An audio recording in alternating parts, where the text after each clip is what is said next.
Good morning. My name is Lauren Cassidy from Rice's Environmental Health and Safety. On behalf of all of us at Rice, President David LeBron, Rice's veterans who join us today, and the Veterans Day Planning Committee, I would like to welcome you to the 18th Annual Veterans Day Ceremony. We would like to acknowledge and thank the university for its commitment to hiring veterans like myself and many of you out in the audience today. The positions held by veterans include the skilled trades, managers, lecturers, and postdocs, amongst others. Rice currently employs over 100 veterans, and we continue our recruiting efforts to bring more veterans to our community. Before we begin the ceremony, we'd like to call your attention to this small table, which occupies a place of dignity and honor to recognize our POWs and our MIAs. It is set for one, an empty chair representing Americans who were or are missing. The missing man table consists of the following elements: a small table that is set for one, symbolizing the isolation of the absent service member; a white tablecloth to symbolize the pure intentions of the service members who responded to the country's call to arms; a single rose and the vase symbolizing the blood that service members have shed and sacrificed to ensure the freedom of the United States of America. This rose also represents the family and friends who keep the faith while awaiting the return of the missing service members. The red ribbon represents a love of country and it inspired the service members to serve. A slice of lemon on the bread plate that represents the bitter fate of the missing. Salt is sprinkled on the bread plate that symbolizes the tears shed by waiting families. An inverted glass to represent the fact that the missing and fallen cannot partake in our celebration. A lit candle symbolizes a light of hope that lives and hearts to illuminate the missing's way home. An empty chair to represent the absence of the missing and fallen. Please take a moment after the ceremony and stop by the table to learn more about the POW and MIA. It is an honor to stand before you as a veteran of the United States Army. I served in the Army from 1988 to 1992 as a forward observer in the 1st and the 319th Airborne Field Artillery Regiment of the 82nd Airborne Division.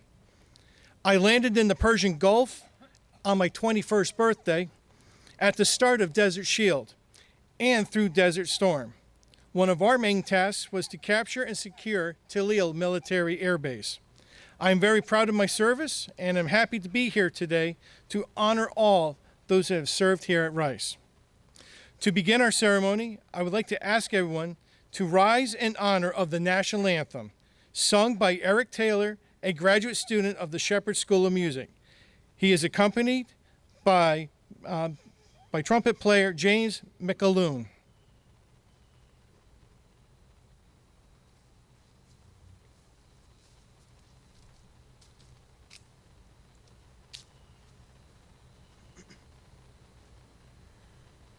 Oh, say, can you see by the dawn's early light what so proudly we hailed at the twilight's last gleaming, whose broad stripes and bright stars through the perilous night o'er the ramparts we watched were so gallantly streaming, and the rocket's red glare, the bombs bursting in air, gave proof through the night that our flag was still there. Oh, to say does that star-spangled banner yet wave o'er the land of the free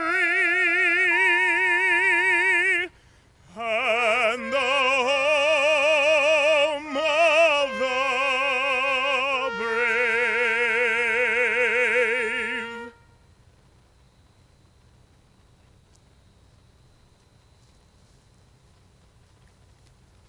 Thank you, gentlemen.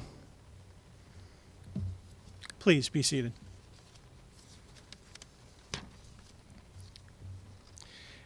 It is now my honor and privilege to introduce to you William Pannill, a Rice alum, class of 1962. William Pannill was born in Houston, March 5th, 1940.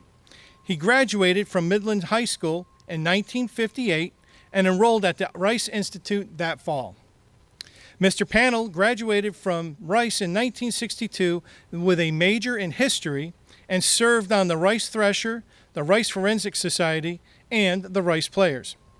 In fall of 1962, Columbia University accepted him as the Graduate School for Journalism. After receiving his master's degree in 1963, he joined the staff of the Houston Chronicle. In July 1963, on the verge of the draft, Mr. Pannill enlisted in the United States Marine Corps Reserve as a private. He began boot camp in September at Marine Corps Recruit Depot, San Diego, and graduated on time in December. Private Pannill completed infantry training at Camp Pendleton in March 1964 and intelligence school at Landing Force Training Unit Pacific, Coronado, California. He returned to civilian life in Houston as a reporter at the Houston Chronicle. His reserve unit assigned him to the Battalion S2 section and promoted him to private first class. In 1965, he joined the Old Houston Post as a copy editor and later education writer. In 1966, he joined the staff of the Detroit Free Press as a copy editor. He then moved to the City County Bureau and ultimately to education writer. He was a member of the Free Press staff that won the Pulitzer Prize for coverage of the 1967 Detroit riots. He also received that year a direct commission as a first lieutenant in the United States Army, where he served as Assistant Information Officer in the 78th Trailblazer Division. In 1967, Mr. Pannill found and produced an hour-long television news program during the 10-month Detroit newspaper strike. In 1968, he left the Free Press to enroll in law school at the University of Texas in Austin. He graduated in August 1970 and joined the Vinson, Elkins, Searles, and Connolly in Houston. When President Nixon had appointed the former Governor John B. Connolly as Secretary of the Treasury, Mr. Pannill moved to Washington, D.C. as a staff assistant. He resigned from Vinson Elkins in 1975 and practiced law and succession of small firms, where he specialized in trial and appellate litigation. He also served as editor-in-chief of the ABA magazine entitled Litigation. Mr. Pannill retired from active practice in 2005.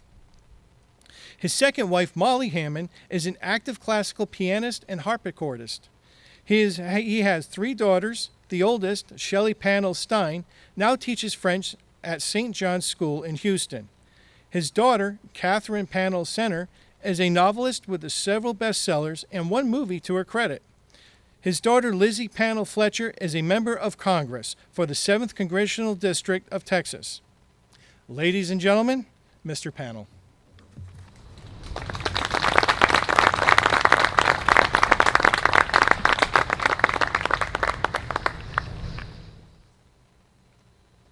You're welcome. That's a very good resume. Oh, thank you. Take this off. Good afternoon. You know, I was here when they built this building. So I really am an old grad.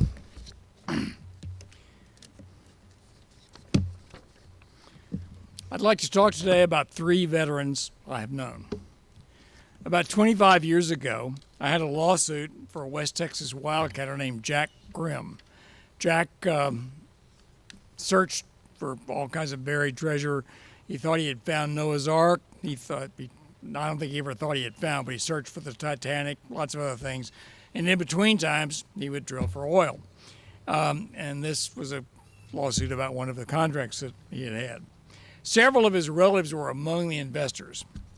We got a good result. We celebrated later with a dinner in someplace in downtown Houston. At this dinner, I sat next to one of the plaintiffs, a man named Larry Turner. I told Larry, I understood, Larry had been a senior vice president of Gulf Oil Corporation, which had then merged a little bit before with Chevron, and he retired. On Larry's other side was my secretary's husband, who had been a Marine helicopter pilot. And of course, I'd been a Marine reservist. And so the pilot and I told a few sea stories. However, neither of us had ever heard a shot fired in anger. So I thought we should include Larry in the conversation. And I turned to him and I asked, "Were you in the service?" "Yes," he said. "Army, Navy, Air Force?" "Army," he said. "What outfit were you in?" 82nd Airborne Division. I grew quieter. "I guess you saw some action." "Yes," he said. "We jumped into North Africa, we jumped into Sicily, and we jumped into Normandy." I thought, I'm sitting next to an American hero. Now, too late, I realized I should have found a tape recorder and gotten Larry's story. But I was busy, I was overworked, I never saw Larry again. Confusion in the drop and on the ground scattered the paratroopers of both divisions on D-Day. I hope you all have seen, some of you have undoubtedly seen, the great episode of Band of Brothers where all the airplanes go across in the middle of the night to drop the paratroopers in Normandy. A lot of confusion on the ground and in the drop scattered the paratroopers throughout, and they were not as effective a fighting force as a result. Much of the 82nd Airborne was lost and wandering in small groups.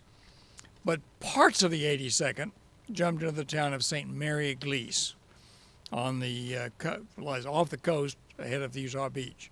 St. Mary-Église just means St. Mary Church, which is the main feature of the town. Many paratroopers died. They fell into streams with their parachutes. They fell into water areas that had been filled with water by the Germans, which didn't show up in intelligence reports. Others died when trees and obstacles snagged them on their way down. One in particular fell on the steeple of St. Mary Church in St. Mary-Église and was dangling there. The Germans shot most of the men who were dangling in the trees. This one happened to survive because there was a German sentry in the tower, and he cut the man loose, and he took him prisoner, but he did survive. The war histories credit the 82nd Airborne with stopping the German panzers from taking the road through the town of St. Mary-Église, which is a very important byway. And it runs straight through the town and had to be held by the paratroopers to keep the panzers from coming and disrupting or possibly defeating the invasion. The paratroopers held St. Mary-Église with only rifles against the German army. I don't know what part Larry Turner played in D-Day in Europe. Fortunately, however, last week when I was preparing for this, I did track down Larry's brother and his son, and they told me that Larry had kept a diary of his actions in World War II. I hope to be able to read that diary, and I hope the family will decide to publish it, because I think all of us would like to read it. That is what Veterans Day means for me, a chance to remember and honor those who served, those who risked their lives, those who lost their lives in the armed forces of the United States. They deserve to live in our memories. I was able to see the steeple and the parachute of St. Mary Church. They're a model of the paratrooper with his parachute hangs there still in commemoration. That was because I had the opportunity in 2011, taking Molly on her honeymoon, to do a 2-week tour of Europe from D-Day to the Bulge, a battlefield tour. Our tour leader was one of the great military historians, Edwin C. Bars. Ed, I got to know well over many years. He grew up in Montana, where he named his family's cows for Civil War generals. At 18, a few months after Pearl Harbor, he enlisted in the Marine Corps. He became a corporal in the 1st Marine Division. He fought at Guadalcanal. That was our first step in the Pacific after Pearl Harbor toward defeat of the Japanese Empire. Ed made it through Guadalcanal. He then fought the Japanese again in the New Britain campaign at Cape Gloucester, somewhat north of Australia. The 1st Marine Division landed at New Britain on December 26, 1943. Ed's job was he was a scout for the 3rd Battalion, 7th Marines. Ed's company was moving through the jungle, which actually, the way he describes it in his videos, which are actually on YouTube if you get interested, the trees went very high, and you didn't much higher than these, and before the branches came out, so that it was fairly open under the trees, so he could see a great deal. Everybody could. They were moving downhill. There was a stream at the bottom of the hill, and across the stream, Ed saw a Japanese force lined up. So he was ordered to commence firing, and he began firing his rifle at the Japanese. That kicked off the Battle of Suicide Creek. The Japanese opened up with a machine gun. They fired slowly. Every 4th round was a tracer, so you could see where the bullets were going. It describes this firefight in a video that you can find on YouTube, and I urge you to take a look at it. His name is Bear with 2 S's. He pronounced Bars, but it's B-E-A-R, 2 S's. As a scout, it was on the extreme left of the company, moving downhill. Japanese machine gun fire then hit Ed in his right shoulder and his left elbow and took off part of his heel. He was also hit above the pelvis. His arms were useless. He said it was like he had been hit with a sledgehammer. By this time, he was lying on the ground with his feet pointing downhill. He was unable to move at first. He finally managed to struggle to his feet so he could move to the rear. The Japanese machine gun opened on him again. That made Ed furious. The Japanese were shooting at a wounded man. Finally, 2 other men dragged Ed to the rear and then to the aid station, pulling him by his dungaree jacket. Ed spent more than 2 years and many surgeries to save his arms. The nerves were gone in his left arm. He still had the nerves in his right. He was in the hospital in the aftermath of yet another surgery on VJ Day in 1945. So he spent 2.5 years in the hospital. Ed never regained full use of his arms, but he could outwalk anyone on the tour bus. His left arm was virtually useless. He wrote with his right hand, but he had to hold the pencil with 5 fingers, and he did it with large round circles. After the war, Ed graduated from Georgetown. He earned a master's degree in history at the University of Indiana. He joined the National Park Service, and eventually he rose to become chief historian of the National Park Service. He developed an encyclopedic knowledge of American battles and American battlefields. Then, after he retired from the Park Service, he led battlefield tours almost every weekend, probably every weekend.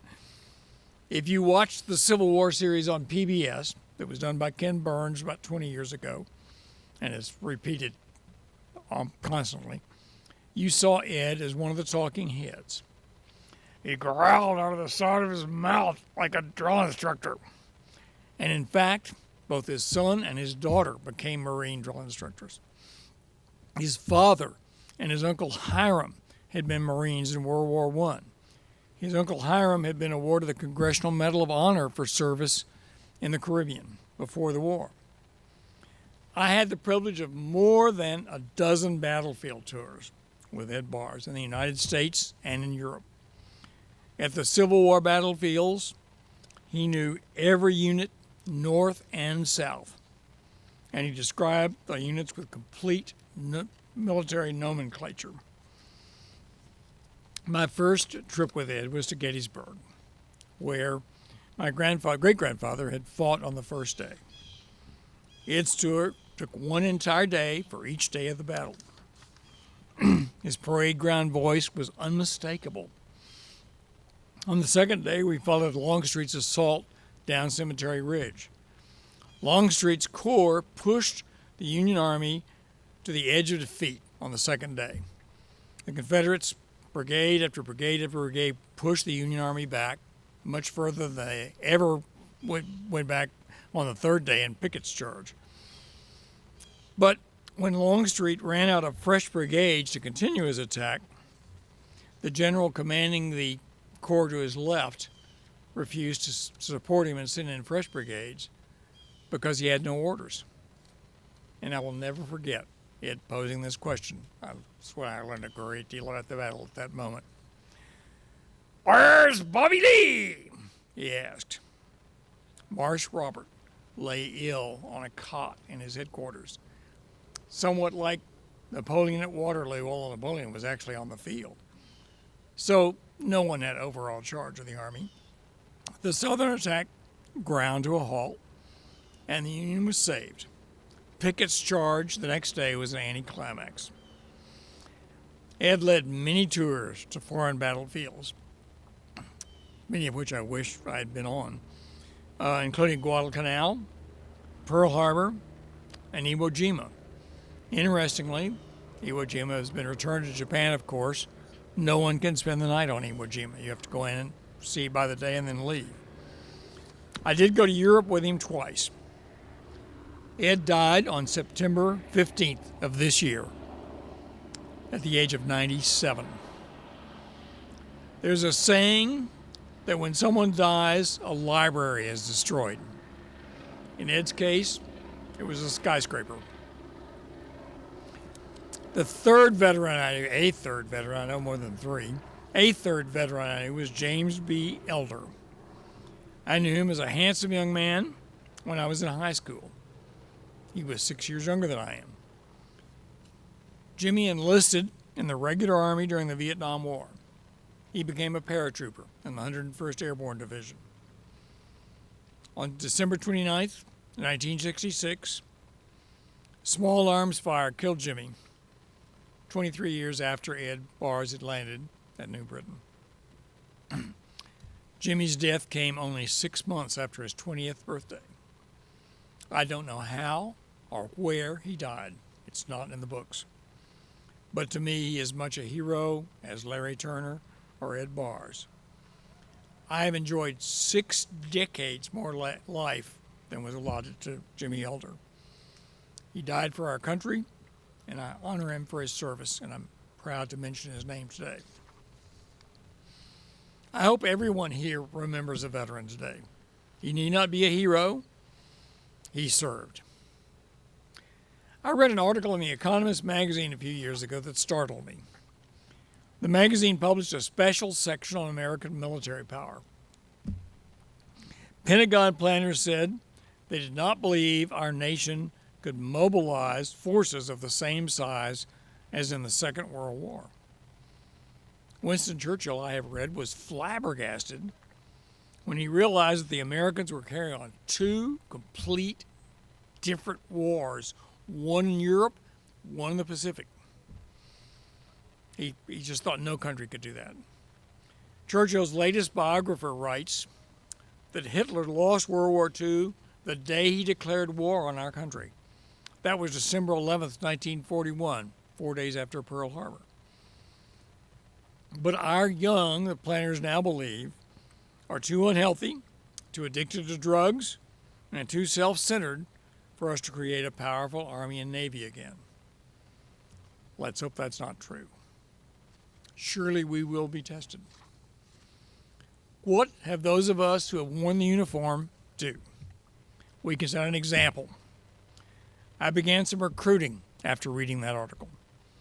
Young people can learn much from military service, and I have recommended that to my younger cousins. They should enlist before college. They will appreciate college much more. They will appreciate civilian life much more after they've been in ranks for a while. I have also introduced students with an interest in becoming officers in college to men like Colonel Spence, who was my officer at the 1st Battalion, 23rd Marines. I have taken my grandson, Thomas Center, to military museums. The Museum of the Pacific War in Fredericksburg, Texas, for anyone who's not been there, is a gem. It's a wonderful museum, one of the great museums in the world. Not very large, but it'll take you 8 hours to go through it. They have magnificent reenactments of an island campaign in what they call the Pacific Combat Zone. You have to reserve them. You can't just walk into them. They were held 3 times a day during the warmer months. The National World War II Museum in New Orleans is also a wonderful museum. The Marine Corps Museum at Quantico, Virginia is wonderful. And I understand there's a new Army Museum which is just opening. I have passed on to Thomas my old dog tags, as well as my helmet and a cartridge belt that I've collected. I've had him examine my vintage M1 Garand rifle. I don't know about these newfangled things, the M4 or the M6 or whatever they call them. I have M1 thumb. And I've tried to give him the most important lesson that I learned as a 23-year-old private when I graduated from 13 weeks of boot camp at Marine Corps Recruit Depot, San Diego. When you finish boot camp, nothing is impossible again. Or, as Ed Bars put it, boot camp had a way of, and I quote, of taking you down to the dregs of your soul, then building you up to believe that you, with your fellow Marines, can do anything. Thank you for your service.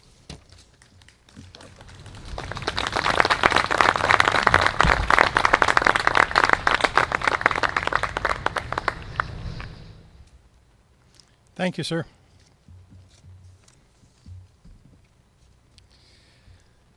I would like to now introduce to you Matthew Manriquez. Matthew Manriquez was born and raised in Houston and attended the United States Military Academy, where he graduated with honors with a Bachelor of Science in Systems Engineering in 2014. He commissioned as an engineer officer and was first stationed at Fort Hood with the 1st Cavalry Division. As an officer of the United States Army, he served as platoon leader, executive officer, human resources officer, and an aide-de-camp and assignments spanning Texas, South Korea, Kuwait, Iraq, and Afghanistan.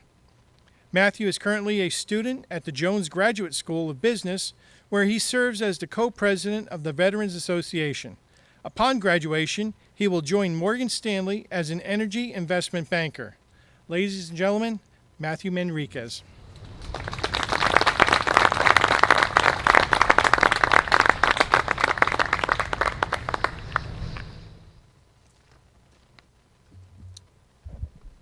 Thanks for the introduction, Lauren. And thank you for leading us through the ceremony today. And speaking of the ceremony, thank you to Skylar Boss for putting all of this together and make sure it goes through without an issue.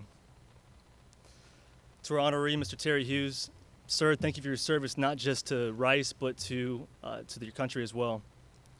It's clear you've been an institution here for the past 2 decades. It's very impressive, sir. To President Lebron, sir, if you're here today, thank you for your attendance and thank you for your leadership over these past tumultuous months. It's been strange times, and I know y'all don't need me to tell you how strange it's been. All it takes is one look around the room and you can see that we don't have as many people here today as we would like. Everyone on this campus right now is wearing a mask. We have new words in our lexicon today like social distancing and contact tracing.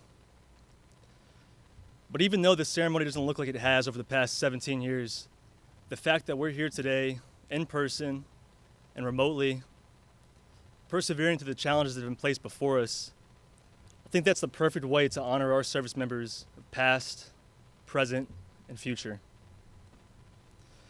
You know, this is the first time I've had the privilege to speak at a Veterans Day ceremony. And so, because it's something so near and dear to my own heart, I was worried I'd screw it up. So I did what most people do, and I reached out to those that have been there before. I spoke to a mentor of mine, my previous commander, Major General Dave Hill, who's given a few of these talks in the course of his 30 years of service and counting. And I asked him, "Sir, what's the secret to success? What's that secret sauce?" And he broke it down for me simply, as he always has, and he said, "Matt, just think about what service means to you." And so I did that, and even though those are simple words and it's easier said than done, I reflected over that over the past several days. I thought about my great-great-grandfather who immigrated from Mexico and came to Houston, ultimately finding employment at this very institution as a custodian. I thought about my family members over the generations that have served in every armed conflict since World War II, including my older brother Zach, who's been an officer in the Navy for the past 12 years. And ultimately, I thought about that fateful morning on September 11th, when I was sitting in Mrs. Einham's 4th grade homeroom, just a few miles down the road. That was whenever I learned about the attacks on the World Trade Center. And it was that moment that I, like so many of my generation, first felt and heard a call to service. I think it's a unique reaction that we have in our armed forces and our volunteer force that's currently spread all over the world in hundreds of countries, thousands of miles away from home and from loved ones. It's a unique reaction, and we all have our own journeys, our own stories. And over the generations, we fought different enemies in different places and had different challenges.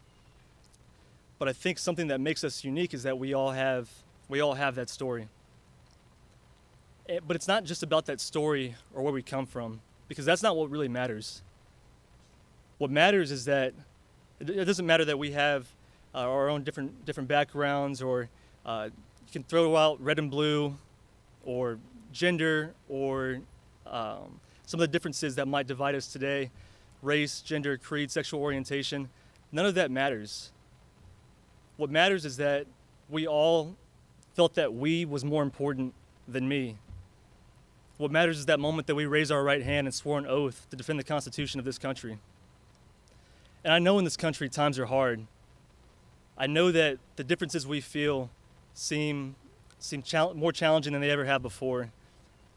The challenges we face seem harder to overcome. Those divisions feel deeper. All of that's magnified by social media and by constant news networks. But again, I think that despite that division that we feel, I'm reminded of the words of General James Mattis when he said that a country doesn't have to be perfect to be worth fighting for. And so as I kept thinking about that idea of service and what it means,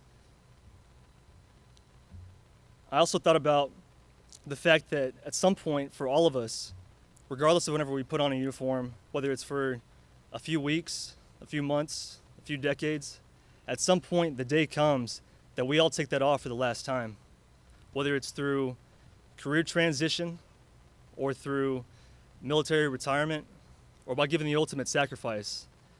And so while it is true that that time comes to an end for all of us, and it's true that I'm not standing before you today with the U.S. Army written over my heart or unit and combat patches on my sleeves, it's also true that service doesn't have to end there.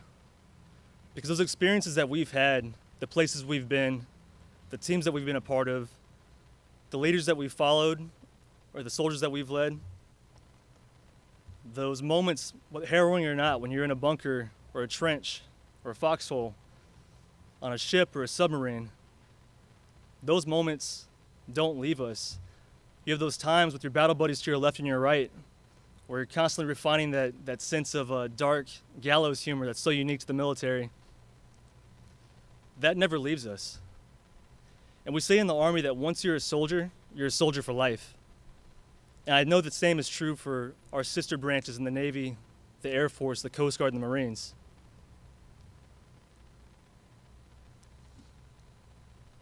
Those lessons don't leave us. And I think that those experiences, it's important that we reflect on them because those experiences, good, bad, and different, for better or worse, we have to take those and remember them. We have to remember those values of loyalty, duty, respect, selfless service, honor, integrity, and personal courage, because those values don't change. Those values don't leave us whenever we transition from military to civilian life. And for nearly 250 years now, our country's relied upon its sons and daughters to keep us free.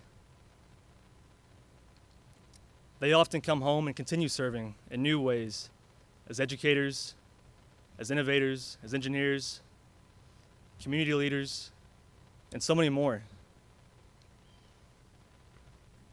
I think it's important that we keep on remembering that and keep on living that. And today's about honoring all those veterans that have come before, that will come. It's about thanking them for all they have done, continue to do, and will do. So as I say, thank you for inviting me up here to speak. I want to turn to all of our veterans here and all over the world and say thank you for your service.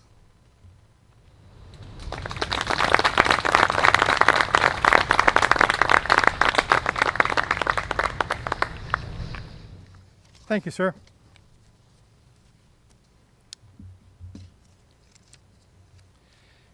Next to speak will be Midshipman Charles Wannall. Did I pronounce that right? Thank you, sir. Midshipman Wannall is a Houston native. A lot of Houston natives today. And a senior at Jones College here at Rice. He is pursuing a bachelor's in mechanical engineering with a minor in naval science. He is the Midshipman Commanding Officer of the Rice NR ROTC unit for the upcoming spring semester and has service selected to be a surface warfare officer upon commissioning. Ladies and gentlemen, Midshipman Charles Wannall.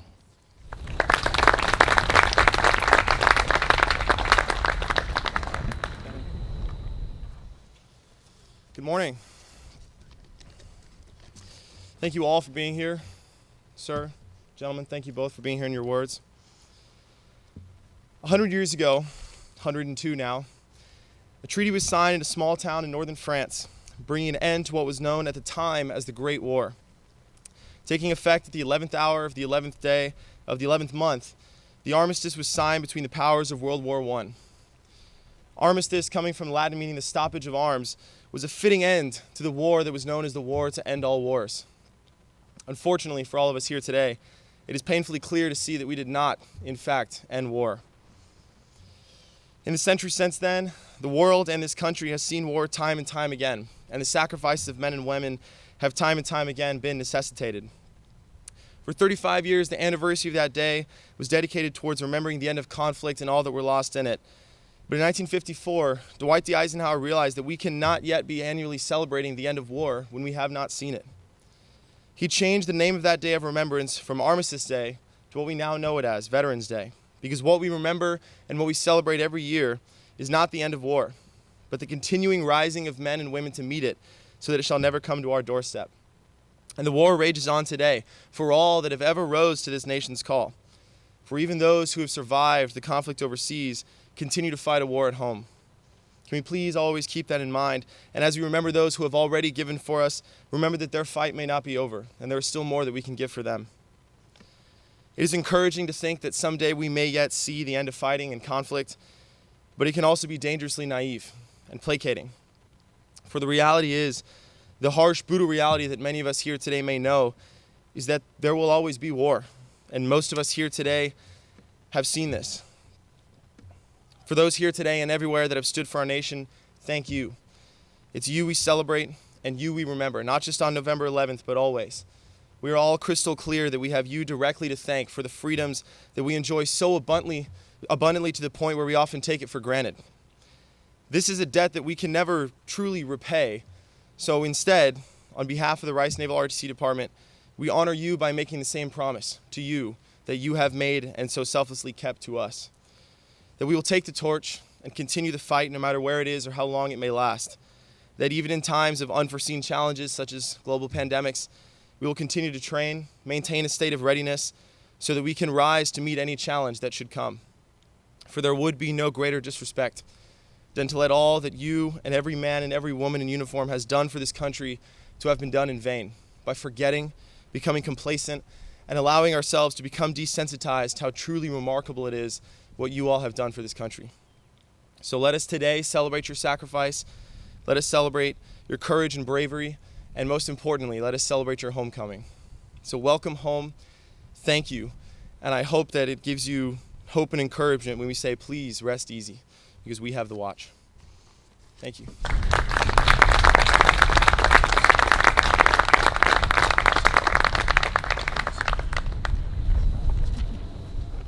you very much.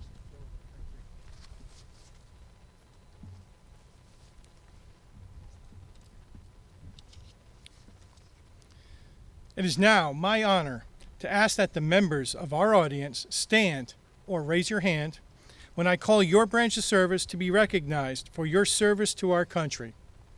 Would the past and present members of the United States Army please stand or raise your hand?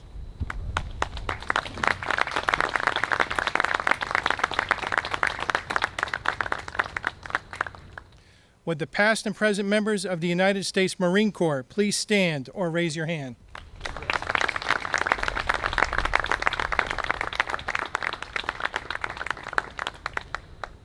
Would the past and present members of the United States Navy please stand or raise your hand?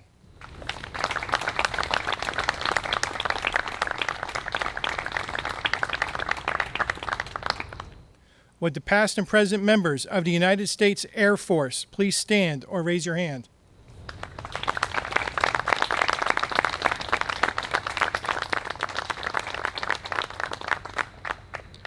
Would the past and present members of the United States Coast Guard please stand or raise your hands?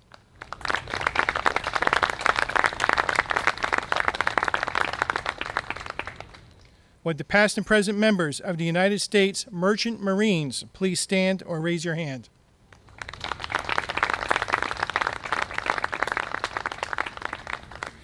Please join me in congratulating all of our veterans.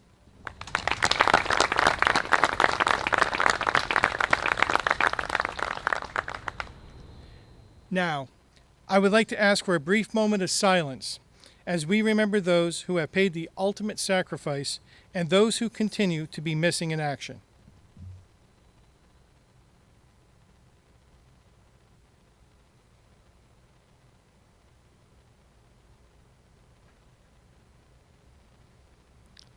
Thank you.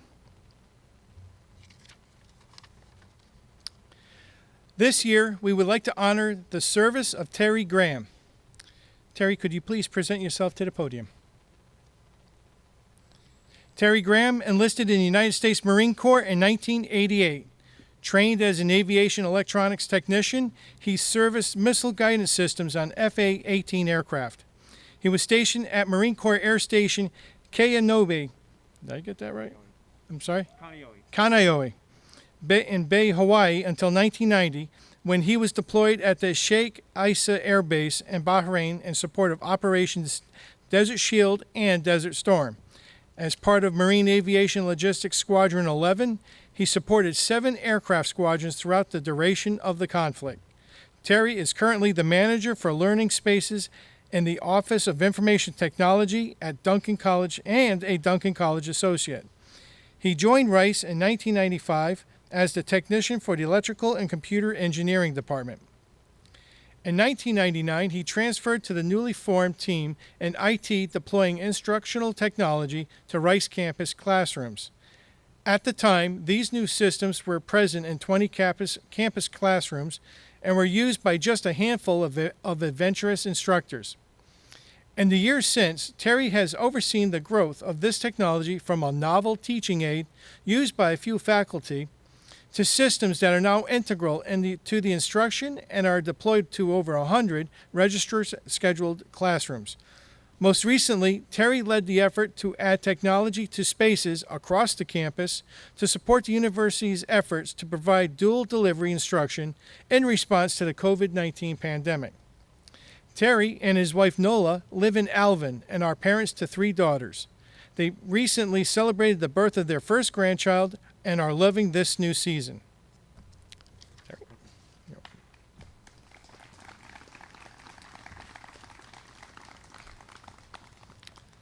Terry will be presented with the flag, American flag from Rice.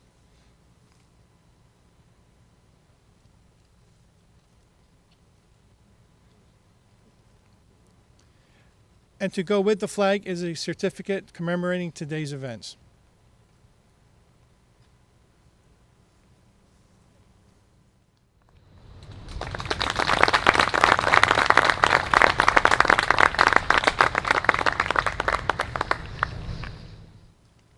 Thank you, sir. Thank you. Thank you.